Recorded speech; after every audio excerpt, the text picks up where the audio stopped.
What's good, YouTube? It's the Bezel coming at you again. Just got up this morning, headed to work right now to go to work for a friend of mine. I'm doing a little shift work for him. Just got off my, it's Tuesday, which is a cardio day. Just got off my 4-mile run. And like I said, I'm picking it up this week.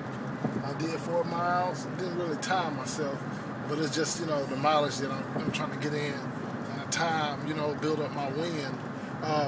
Long distance isn't really what builds up your wind. It's like sprinting and stopping. Your heart works on anaerobic and aerobic exercises, and I'll explain it to you a little later in detail. But I'm just trying to get that 45-minute workout. You're supposed to get your heart rate at a normal level, not at a normal level, but at a high level where it kicks in your drive where it's always burning. You know, you don't want to get it in a place where it's just kind of like steady.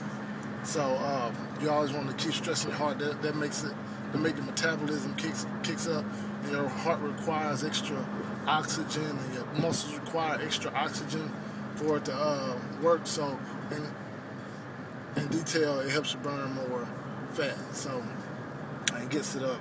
So yeah, I did 4 miles a day, and like I said, I ended up getting some new running shoes, and I got to break them puppies in. And today, after I go to work, I'm gonna do some ab workout. They say you can work your abs out every day. I really don't know how true that is, but I'm gonna see what it does. And then after that, you know, I'm gonna try to give me a salad or something to eat. Today, I just ate a granola bar and some grapes. I'm probably going to get on some grapefruit. They say grapefruit and grapefruit juice help you lose weight, so I'm going to see how that works out, you know, and then I get back at you on that.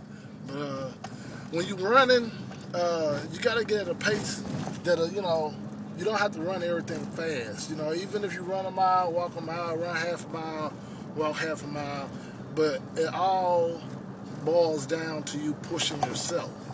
You got to push yourself to the point where, you know, you are tired. Then that helps you go over to that next level.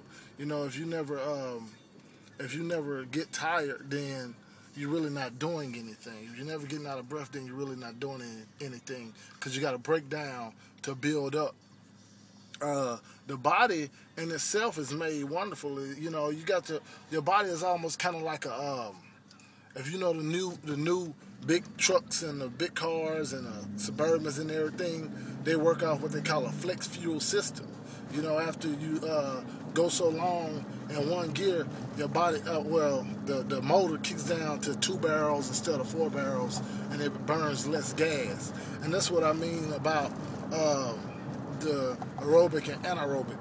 You get in a state of complacency where you may be running a mile or 2 miles and you got used to that, so your body gonna kick in relax mode, the cruise control, and it's gonna shut down and just burn more, just burn that regular 2 barrels is not gonna burn enough gas. So what you gotta do is you gotta have a constant stopping going, constant picking up and slowing down, so your body don't get used to it, and they're constantly working out as you're working out. And that's why it's called working out. You know, it's not called cruise control or, you know, just, exercising or whatever. So, you know, just get on your cardio, get it built up. You know, this week I'm going to start doing some sprints, running and stopping. Like I said, also I threw jump roping in. I may do some sprints tomorrow because it's a short burst of energy, you know, and of course I'm going to do some weights tomorrow. So, you know, just get it in where you can fit in, YouTube, and, you know, like I say, get you some good running shoes, and take care of your body too, you know. Make sure you get the proper amount of rest. Don't just tear down, and never build up. Let your body get its rest. And it's a rule to running, you know. You don't supposed to jump up. You know, I used to run a lot, so I ended up jumping up from 2 miles to 4 miles today. That's not really the correct term. You're gonna run 2 miles when you increase. You're gonna try to run 2 miles when you increase. Like if you've been running 2 miles, if you're gonna increase, you're gonna try to run 2 miles under the time that you normally run it. That's one way of increasing. Try to run faster. The other way of increasing is you want to slow down but run longer. but not a full mile long. You probably want to add an extra half a mile to it.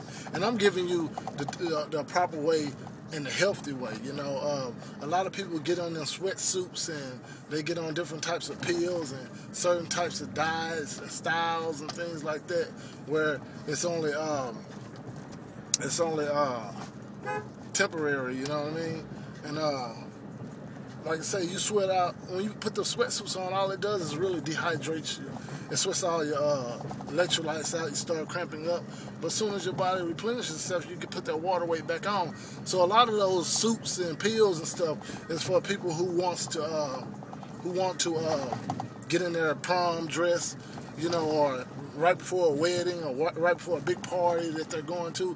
You can do things like that, but, you know, exercising as a lifestyle, I mean, you got to take into consideration, like when you see these magazines and these people with, you know, six-packs, abs, and these women in their quads looking all cut up and they fine as I don't know what, you got to take in consideration that's what they get paid to do. Just like if you're a checker, I bet you they can't get on the cash register and check as fast as you can. So if you get paid 8 hours a day to do something, then I mean that's what you're gonna do. So don't get discouraged because you don't look like the people in the magazines and everything. But YouTube, I got to get back at you, and because I done pulled up at work and then it kind of run. So deuces.